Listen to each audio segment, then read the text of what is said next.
Con el gusto de saludarles, este es su programa Reflexiones con un servidor, Andrés Mares, transmitiendo a través de nuestra señal de RTQ en el 100.3 de FM y en el 1200 de AM, transmitiendo desde la hermosísima ciudad de Santiago de Querétaro, México. Y recordándoles que también nos pueden seguir a través de nuestro sitio en internet www.rtq.mx, o si lo prefieren, verlos grabados en mi canal de YouTube, Andrés Mares, en la lista de reproducción, Reflexiones. Y bueno, hoy vamos a hablar sobre la intención. Es del todo conocido la frase de la intención es lo que cuenta. Y hoy vamos a reflexionar al respecto. ¿Realmente es la intención lo que cuenta? En todo caso, ¿qué papel juega la acción en el desempeño de nuestras vidas, en los resultados que obtenemos? Y si la acción es lo más importante, ¿qué tanto cuenta la intención al respecto? El caso es que la realidad comienza con una intención. Me refiero a la realidad creada, la realidad que buscamos en nuestras vidas, en la forma de un objetivo, de una meta, de la realización de un sueño. Claramente empieza con una intención, con un deseo de dirigirnos hacia allá. Y en ese sentido, efectivamente podemos afirmar que la intención es lo que cuenta. Ahora bien, hay que ser muy cuidadosos con esta expresión, porque también hay otro refrán que plantea que el camino que conduce al infierno se haya empedrado de bocas cerradas y buenas intenciones. Entonces, la realidad es que sí importa de manera primordial la intención que tengamos de sacar adelante las cosas, de hacer realidad otras, pero siempre y cuando haya una disposición a la acción pertinente para que así suceda. Porque la intención no es que nos permita conseguir lo que queremos como por arte de magia.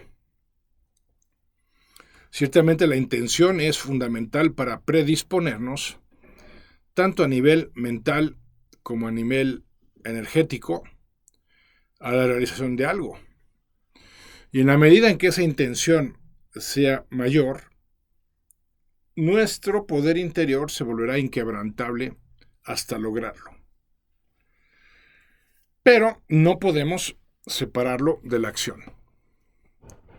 La acción también juega un papel primordial, porque una vez que la intención se ha concretado, una vez que la intención ha logrado ese nivel de intensidad que va a permitir que las cosas se empiecen a alinear, a mostrar, a acomodar a favor de lo que queremos, llegará el momento en que también haya que poner de nuestra parte.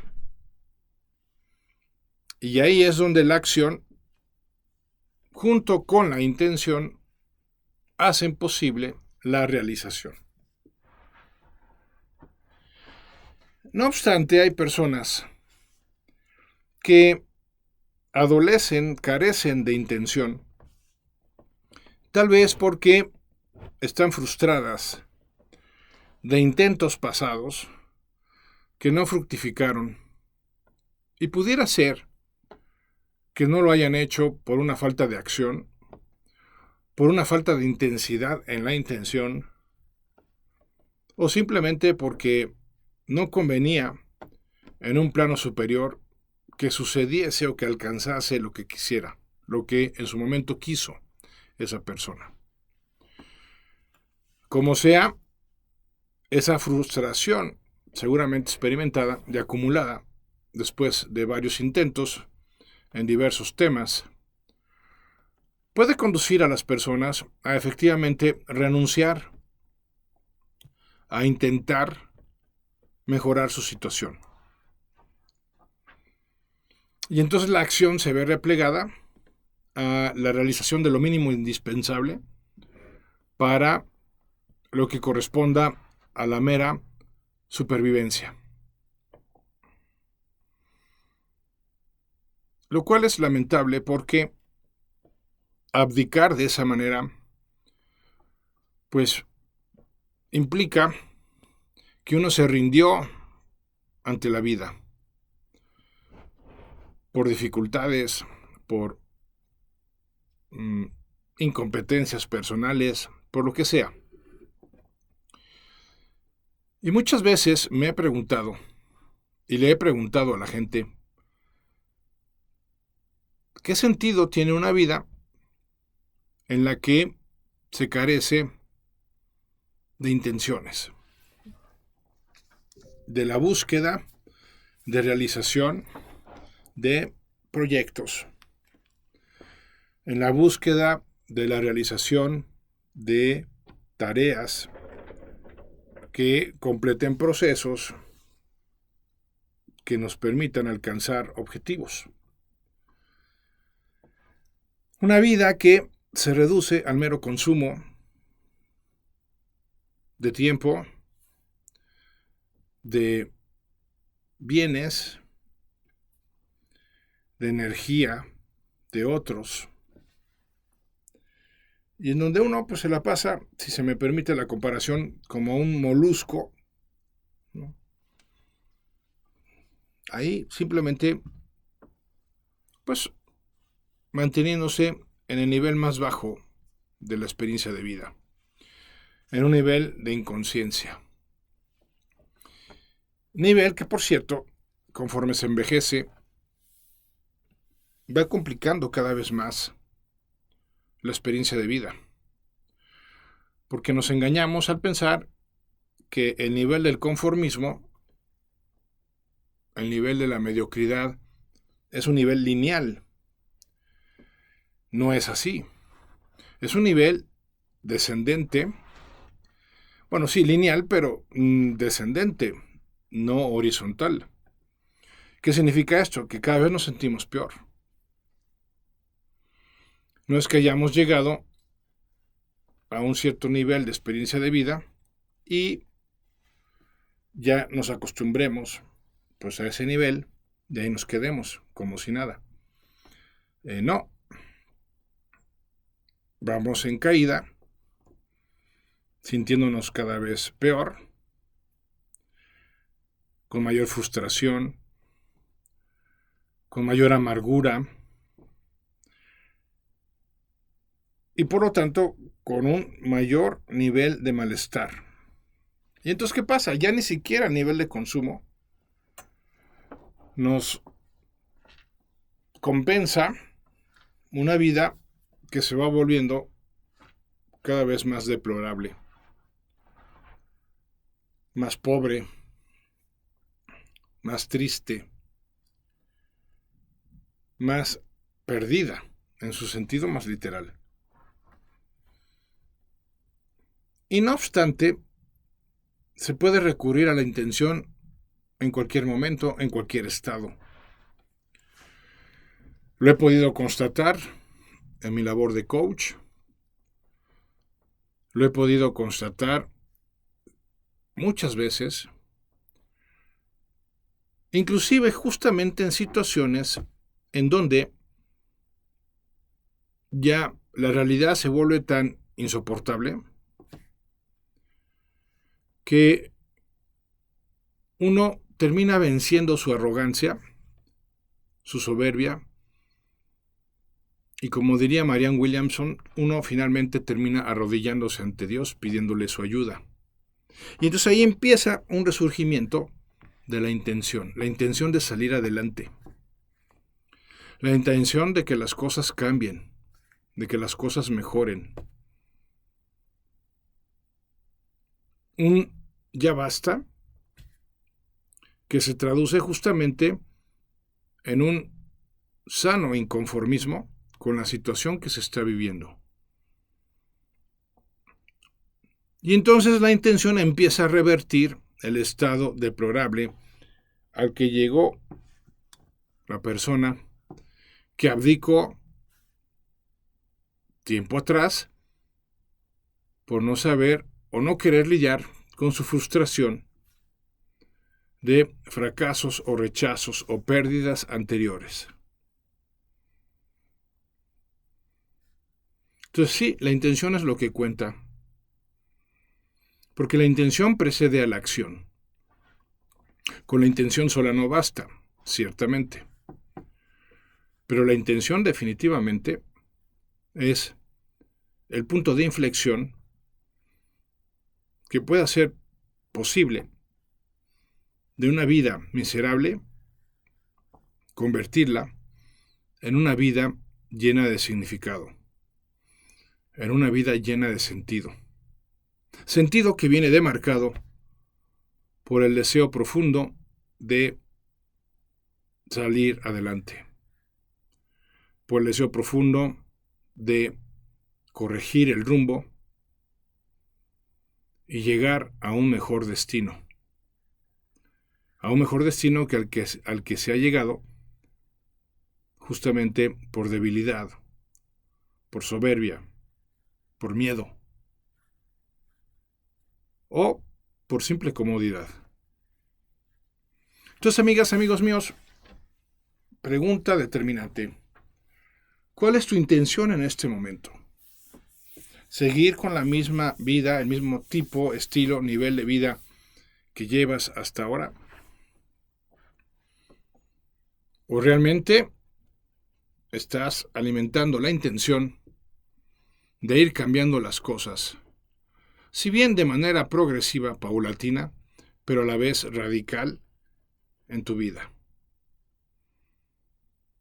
Llegaste ya al punto de decir, basta, y empezar a replantearte tu manera de ser, tu manera de proceder y, ojo, muy importante, tu manera de procesar las cosas. En ese sentido, efectivamente, la intención es lo que cuenta. Ahora, a su vez, ¿qué se requiere para tener intención? Para activar o reactivar la intención. Bueno, en mi experiencia he podido constatar que muchas personas no tienen la intención de salir adelante, generalmente por dos razones. La primera de ellas es por culpa, sentimiento de culpa, porque no sienten que merecen lograr una mejor vida, sienten que no merecen desarrollar, alcanzar alguna meta, algún proyecto, porque se sienten culpables de algo. Entonces, el no mejorar su experiencia de vida es una manera de autocastigarse por aquello por lo que se sienten culpables. El sentimiento de culpa es un sentimiento muy común, muy corrosivo y muchas veces injustificado. Porque aquellas cosas de las que nos avergonzamos, con razón o sin ella, pues nos imponen a través de una mente que le encanta juzgar. Nos imponen sentencias duras, como si esas sentencias llegaran a restablecer algún orden o equilibrio que se rompió con aquello que hicimos u omitimos hacer y de lo cual nos sentimos culpables. Y explorando con mayor profundidad el sentimiento de culpa, caemos en la cuenta de dos cosas importantes. La primera de ellas es que no es lo mismo sentirnos culpables que arrepentidos de algo. Cuando hablamos de culpa, hablamos de que realmente se buscó causar un daño, de que realmente se actuó con malicia, con la intención de afectar negativamente a alguien, y sin descartar que se pueda dar ese caso, realmente no suele ser el caso. Mientras que remordimiento es la experiencia de sentirse arrepentido por algo que hicimos y que después caímos en la cuenta de que no debimos haber hecho. Pero en donde, pues, si lo hicimos y no lo volvimos a hacer, en realidad lo único que falta es que nos perdonemos. Porque, volviendo a la intención no fue hacer daño. Entonces ya no califica como sentimiento de culpa, sino como un arrepentimiento que se puede subsanar a través del perdón a uno mismo o del perdón que se le pide a otra persona, si fue la otra persona o si fue otra persona la involucrada. Y si fuera el caso de que realmente hubo culpa, porque realmente hubo dolo, hubo deseo, malicia de hacerle daño a la otra persona, entonces estamos frente a un caso de resentimiento o de envidia. Y para poder superar la culpa necesitamos primero trabajar ese resentimiento o esa envidia. Y una vez más, el perdón es el recurso para poderlo lograr. Como sea, si no nos sentimos merecedores de algo que nos hace ilusión, y al no sentirnos merecedores de ello, por eso bloquear nuestra intención de hacerlo realidad, hemos de trabajar sobre el tema del perdón. El tema del perdón ya ha sido objeto de otras reflexiones, no me voy a detener en ello. Además, ya existe literatura abundante sobre el tema que nos puede ser de gran ayuda para trabajar el proceso del perdón, que además hay que subrayarlo, pues termina siendo muy personal dicho proceso. Aunque conceptualmente el perdón pueda significar lo mismo para todo mundo, la manera en que podamos perdonarnos o en que se nos pueda perdonar o en que podamos perdonar a otra persona, pues es muy particular. Así como particular fue la experiencia o el sentimiento de la ofensa. Lo que es clave, dependiendo de la magnitud del objeto de perdón, es que si rebasa cierto nivel, por su injusticia, por su dureza, por las consecuencias que se derivaron, pues lo digo bien claro, no se va a poder lograr sin la ayuda de Dios. Si fuese el caso, entonces hay que pedirle a Dios ayuda para que nos permita la gracia específica de poder perdonar a esa persona. O de perdonarnos a nosotros mismos, si fuese el caso. Y toda petición siempre en un contexto de perseverancia.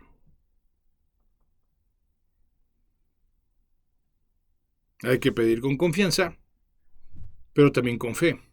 Y la fe se robustece, como lo vamos a considerar con más detalle en el próximo programa, la fe se robustece con la perseverancia en la petición. Pero bueno, retomando. Entonces la culpa suele ser uno de los bloqueadores de la intención. Y la culpa la he de trabajar, primero identificando si realmente se trata de culpa o de mero arrepentimiento. Y ambos, o sea, teniendo bien claro que los puedo corregir a través del perdón. Es difícil, retomando otra vez el tema del perdón, es difícil lograr el perdón, si no es que imposible, cuando hay soberbia de por medio. Se requiere de una completa humildad para estar dispuestos a perdonar o para estar dispuestos a pedir perdón, lo que proceda. Y ahí ha de comenzar el trabajo interior en lograr esa humildad necesaria, pertinente, fundamental. Habiéndolo dicho entonces, pasemos ahora al componente del miedo.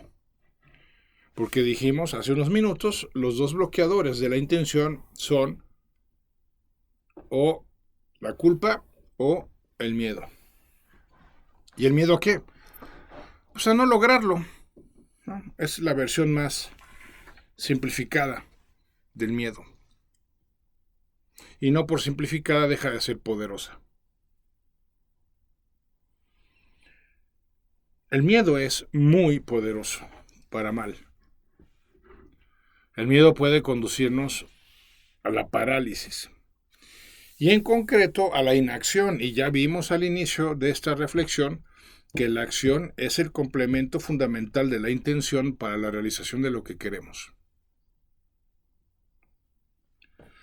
Entonces necesitamos superar el miedo. No hay que pretender que desaparezca porque eso es irreal. Eso simplemente no puede ser posible. El miedo forma una parte inherente, esencial de la naturaleza humana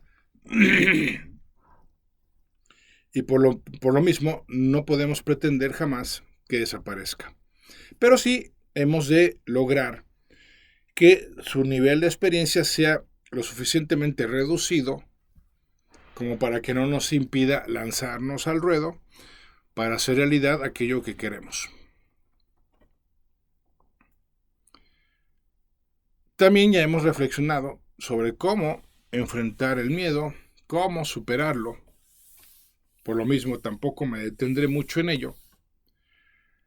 Pero bástenos recordar que la palabra clave o el verbo clave para superar el miedo es el verbo enfrentar, encarar.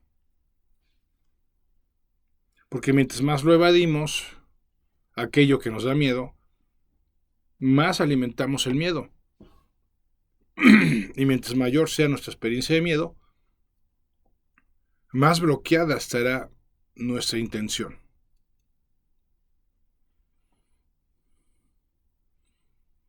Además, el miedo difícilmente será una experiencia que se fundamente en la realidad. No digo que no se dé a veces. Por supuesto que se da. Pero en la mayoría de los casos es más bien una creación de nuestra imaginación que una amenaza real. Si yo tengo, por ejemplo, miedo a poner un negocio porque me da miedo fracasar, que quiebre, la amenaza es real, la posibilidad es real. Pero como bien señalara Anthony Robbins, ese tipo de miedos que pueden tener un fundamento en la realidad se pueden contrarrestar con mayor preparación.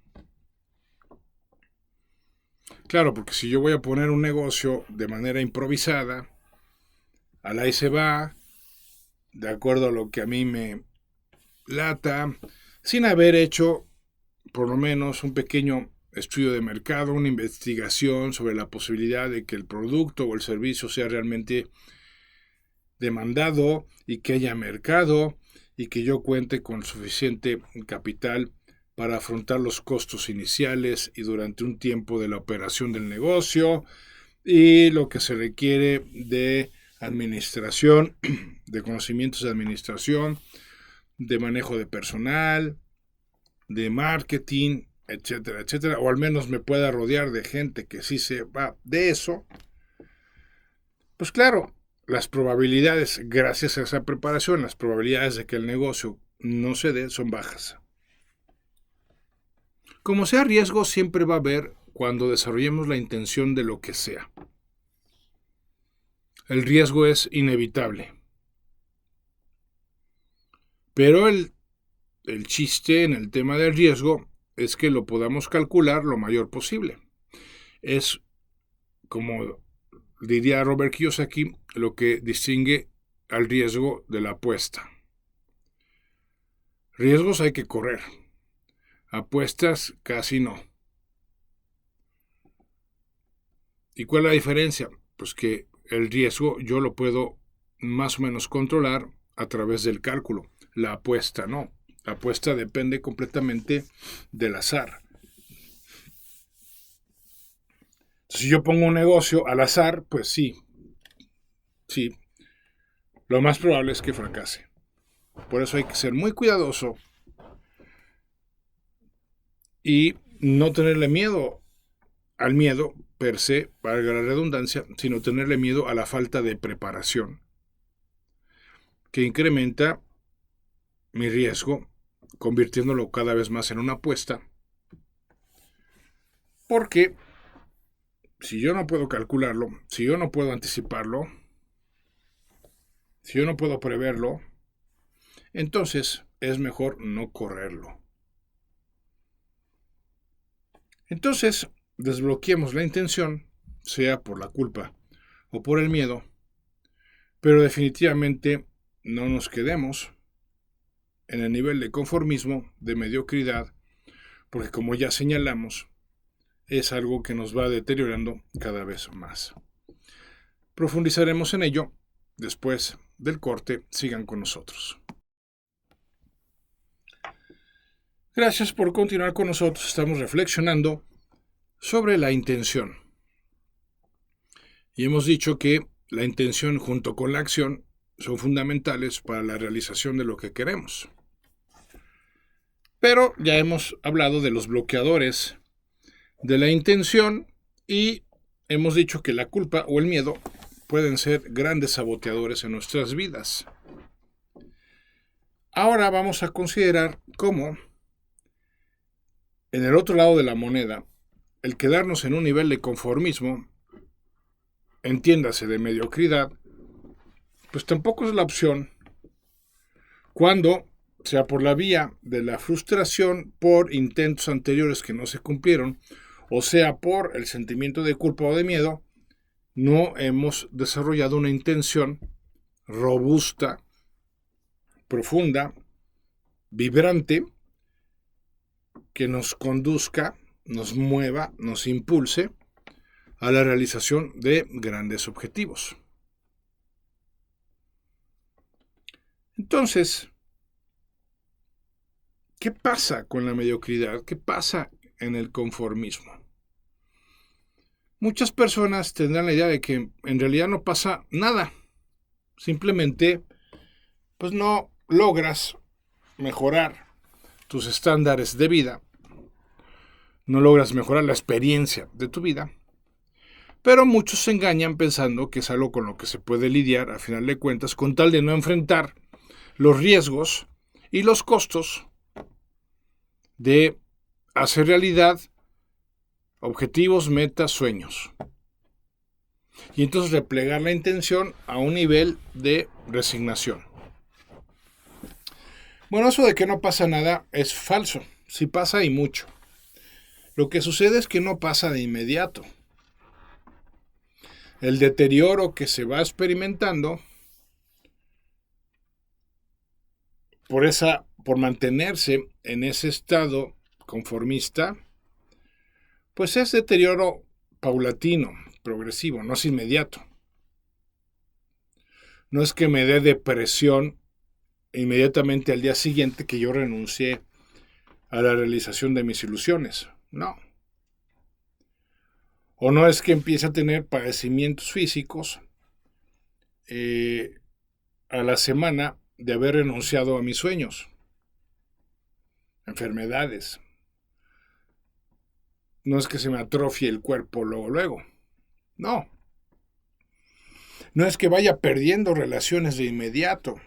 Bueno, ahí tal vez sí con cierta rapidez, pero no de inmediato. Entonces, una de las trampas más comunes de vivir conformistas es la idea de que no pasa nada. de que pues, a nadie le afecta. A ver, sí pasa y sí hay afectados. Cuando uno decide tirar la toalla y simplemente acoplarse, adaptarse, acomodarse a un estilo de vida gris, mediocre, conformista, pusilánime. Bueno, ¿qué pasa? Bueno, en primer lugar, recordemos que la dinámica esencial de la naturaleza humana es tal que si no estamos mejorando, entonces estamos empeorando. Y tanto la mejoría como el empeoramiento se han de medir en las tres dimensiones que constituyen a nuestra naturaleza: la física, la psicológica y la espiritual. Si una persona mediocre, conformista, se va dañando física, mental y espiritualmente hablando. Físicamente porque, en cierto modo y de cierta manera, se va volviendo más sedentario, se va volviendo más acomodaticio, y eso se traduce a una falta de movimiento. Y el movimiento es clave para la vida. La vida es movimiento. Entonces una persona que se estanca, literalmente empieza a dejar de expandir su vida. O para decirlo de una forma tal vez más fuerte, empieza a morir de una manera más acelerada que una persona que sigue expandiendo su vida porque sigue moviéndose en función de proyectos, de ilusiones, de objetivos, de metas.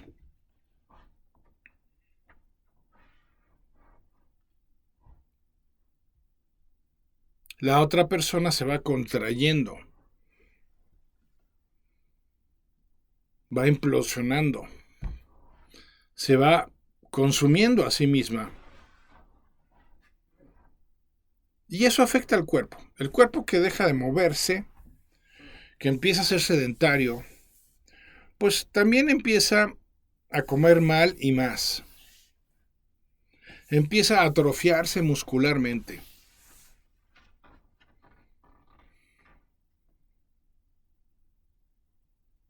Y eso le hace vulnerable para la experiencia de diversas enfermedades. No me voy a detener en cuáles porque no soy experto médico, pero pues el sentido común nos da pistas sobre qué tipo de enfermedades. Luego viene la mente. La mente se empieza a volver como raquítica, deja de pensar. Y me refiero al pensamiento profundo, a la reflexión, al que detona la creatividad. No me refiero a ese darle vueltas y vueltas y vueltas en torno al hubiera, que es una manera muy destructiva de mantener activa la mente. ¿Por qué? Porque la mente centrada en esos pensamientos del tipo hubiera, pues es una mente que promueve sentimientos de frustración, de enojo, de malestar, de vergüenza, que son sentimientos que suelen acompañar justamente al estado de conformidad, al estancamiento en una persona. Amargura, irritabilidad. Porque al final su psique le está reclamando no estar creando. El ser humano es creador por naturaleza. Es constructor, es diseñador. El ser humano requiere retos para crecer, desafíos. Y la persona conformista hace tiempo que renunció a eso.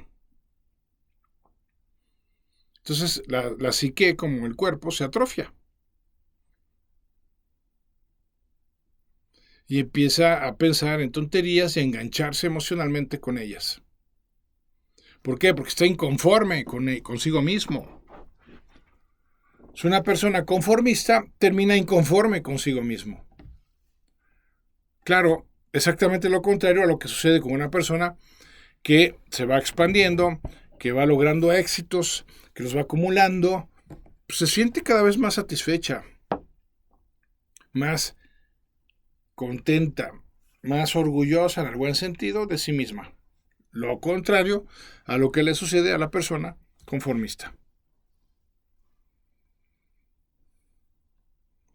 Y espiritualmente irá resonando cada vez más en sus oídos aquella cruda sentencia de el Señor que le reprocha a su siervo perezoso, desidioso, que enterró el talento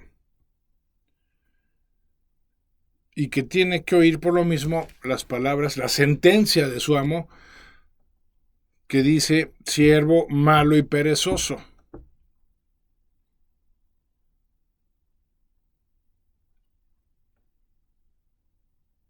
¿Por qué?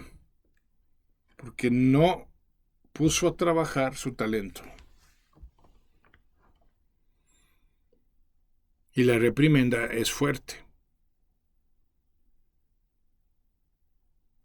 Échenlo al lugar donde se da el rechinar de dientes, las tinieblas. Expúlsenlo. Fuera de aquí, no es digno. No es digno de la libertad que le di, no es digno de la inteligencia que le otorgué, no es digno de la naturaleza que le conferí. Pues se volvió animal, con perdón. La persona conformista, pues se baja a un nivel de animal. Porque pues, los animales simplemente se rigen por patrones de consumo. Y ya, duermen, comen.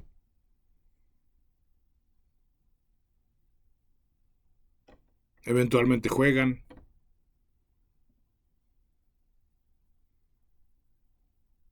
Se reproducen. Y ya, ahí se acaba su historia, no hacen más. Bueno, díganme si no es lo mismo, no es la misma historia de un conformista, de un mediocre. Dígame si no es el mismo ciclo de vida. Nada más que en un animal se justifica porque no tiene conciencia, porque no tiene capacidad de razonamiento.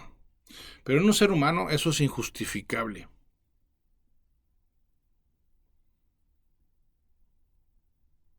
Por eso la intención es lo que cuenta. La intención de salir adelante.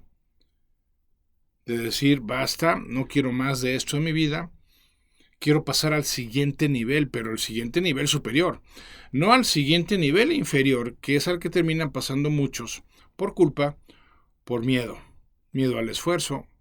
Porque no solo es el miedo a que salgan mal las cosas, también es el miedo a la exigencia que puede implicar y que seguramente implicará salir adelante. La disciplina, la renuncia.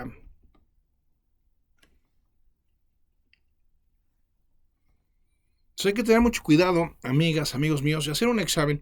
A ver, en el nivel que me encuentro, ¿realmente es el máximo nivel al que puedo aspirar de acuerdo a los talentos que Dios me dio?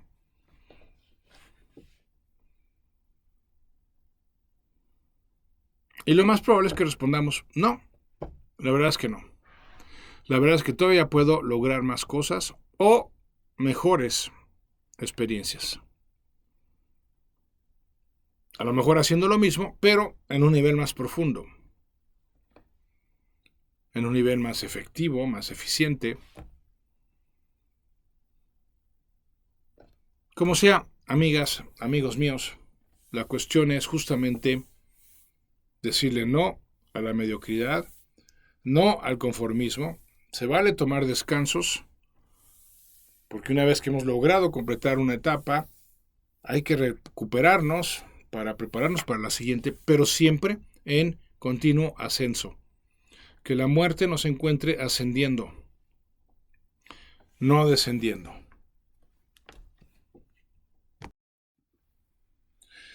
Bien, nos toca ahora considerar finalmente el tema de la acción, porque dijimos, es la intención junto con la acción.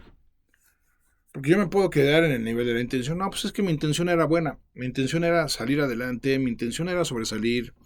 Mi intención era prosperar. Mi intención era X, Y o Z. Sí, pero ¿qué hiciste para hacer la realidad? Y ahí empieza la serie de excusas. No, es que no se presentó el mejor momento. No, es que no conté con el apoyo de otros. No, es que no.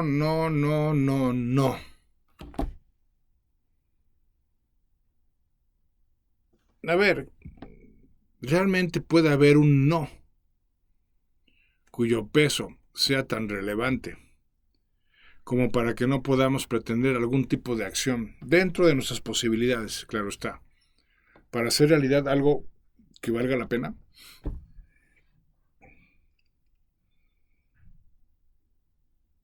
Al final la gente se justifica diciendo es que no puedo, cuando en el fondo lo que disfrazan detrás del no puedo es un no quiero lo suficiente.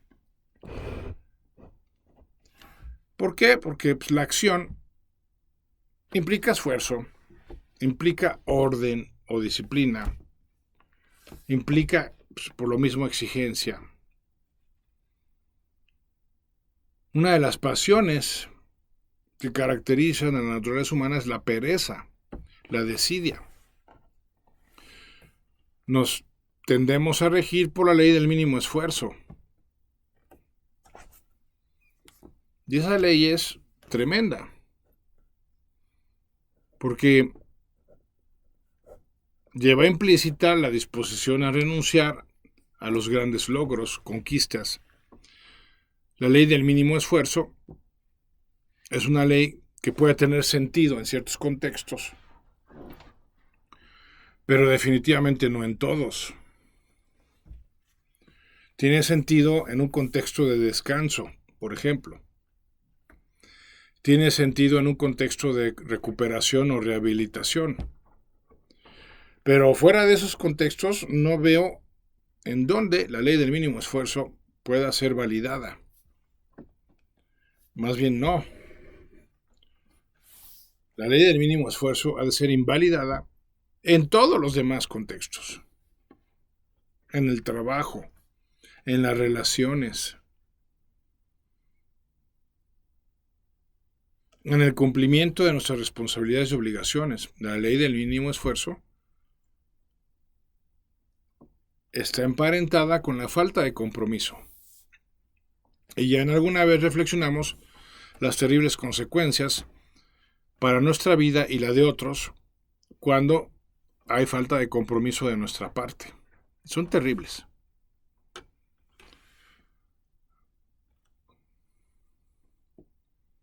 Entonces, una vez que hemos desarrollado la intención de lograr algo, hay que actuar de inmediato.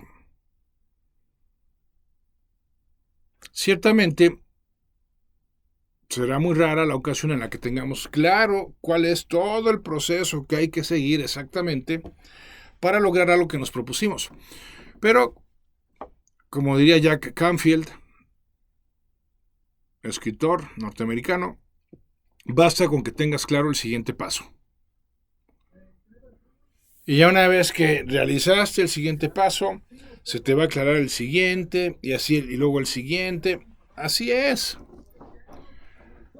Es como una escalera, vas subiendo peldaño a peldaño, escalón tras escalón.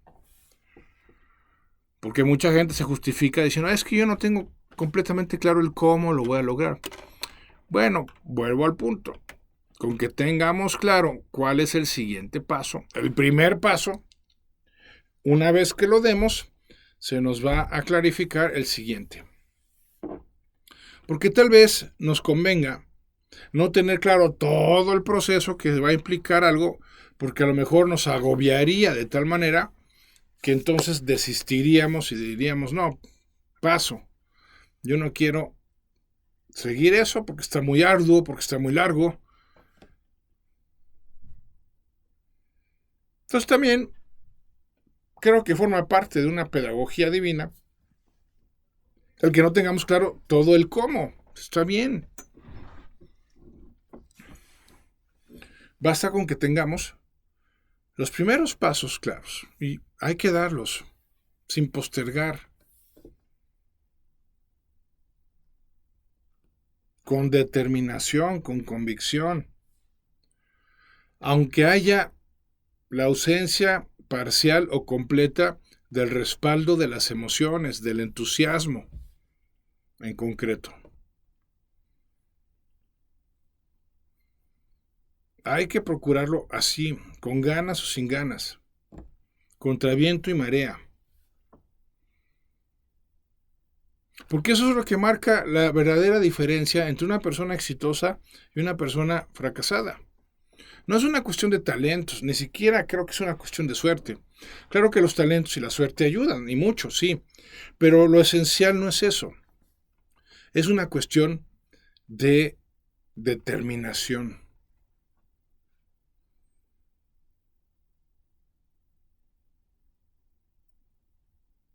Determinación que se ha de alimentar por el amor, no por el orgullo. Cuidado también con eso, porque hay acciones que están alimentadas por el orgullo y sucede que sí pueden generar el mismo resultado, en el sentido de que se obtiene el objetivo perseguido, pero la calidad de la experiencia ya no es la misma. No es lo mismo haber logrado algo por soberbia, por orgullo, por vanidad, que haber logrado algo por y con amor. Es completamente distinta la experiencia y por lo tanto va a ser completamente distinto el resultado a nivel interior, aunque exteriormente sea igual el resultado. No, a ver, vamos a pensar, dos personas que buscan destacar económicamente hablando, pero una lo hace por vanidad y arrogancia, porque quiere presumir y demostrar que las pudo, y otra persona que busca lo mismo, pero por amor a su familia, porque quiere ofrecerles un estilo de vida que sea cómodo, porque quiere dejarle un legado a sus hijos, una herencia. Y los dos pueden lograr el mismo nivel de éxito, pero la transformación que experimentó cada uno durante el proceso fue muy distinta. No es lo mismo lograr algo por orgullo o soberbia que por amor. Son radicalmente opuestos los resultados internos, insisto, aunque exteriormente puedan ser los mismos o puedan ser equiparables al menos. Pero interiormente no. No hay fuerza o energía, como lo queramos ver, más constructiva que el amor. Y por lo tanto no hay más destructiva que la soberbia o el temor. Y muchas personas, por soberbia o por temor, más bien por soberbia, terminan sobresaliendo, pero se convirtieron en la peor versión de sí mismas. No en la mejor versión, como sí sucede con la persona que se movió por el amor.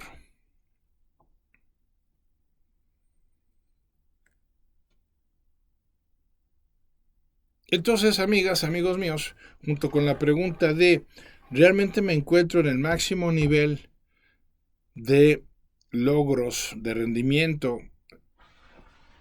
en mi vida actual al que puedo aspirar, el que puedo ofrecer? Hay que preguntarnos cuál está siendo nuestro principal motivador en la vida. ¿Es el amor o es el miedo? Y estoy seguro que muchos, si responden con sinceridad, van a admitir que es el miedo. El miedo a enfermarse, el miedo a perder a un ser querido, el miedo a perder el trabajo, el miedo a lo que sea. Híjole, pues no es la manera en la que la intención saca sus frutos más sabrosos y más nutritivos, el miedo. Mucho menos el orgullo, la arrogancia o la soberbia. En cambio, el amor es constructivo, El amor sí es el gran motor que mueve al universo, tendría que mover nuestra propia vida. Pero el amor no es algo que surge espontáneamente, ¿eh? Ni nos engañemos. A ver, sí surge cuando uno está enamorado o con respecto a los hijos, pero inclusive ese tipo de amor tendrá sus momentos en los cuales tiene que surgir de la voluntad, del deseo de hacer el bien a alguien, a pesar de lo que nos pueda costar físicamente, financieramente, emocionalmente.